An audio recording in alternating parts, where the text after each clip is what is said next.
Hi hello welcome to Shri Gauri textiles. నేనండి మీ స్వాతి. ఇప్పుడు నేను వేసుకున్న శారీ వచ్చేసి షిఫాన్ జార్జెట్ క్లాత్ అండి. మీరు చూడొచ్చు, టూ సైడ్స్ కూడా జరీ బార్డర్ వచ్చింది, స్మాల్ బార్డర్. మనకి శారీ అంతా ఆల్ ఓవర్ బూటా వస్తుంది.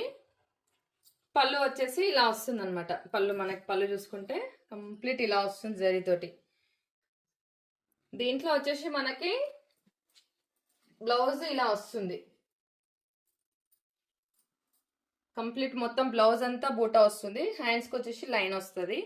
మన బార్డర్, శారీ బార్డర్కి ఏదైతే వస్తుందో ఆ లైన్ ఇస్తారు హ్యాండ్స్కి. దీంట్లో వచ్చేసి మనకి 6 కలర్స్ అవైలబుల్ ఉన్నాయండి. ఇది పింక్ ఒకటి. Blouse complete contrast blouses. Plus మనకి శారీ ప్రైస్ వచ్చేసి 1650 అండి. ఫ్రీ షిప్పింగ్ కూడా ఉంటుంది. మీకు ఎవరికైనా శారీ నచ్చితే స్క్రీన్ షాట్ తీసి వాట్సాప్ చేయండి, మేము కొరియర్ చేస్తాము. యాక్చువల్గా ఈ శారీస్ మనకి డ్రై క్లీనింగ్ అండి, డ్రై వాషే ఉంటుంది, నార్మల్ వాష్ ఉండదు. నార్మల్ వాష్ చేస్తే కలర్ షేడ్ అవుతుంది. డ్రై క్లీనింగ్ అవుతేనే మనకి శారీ అనేది పాడవకుండా ఉంటుంది. Thank you.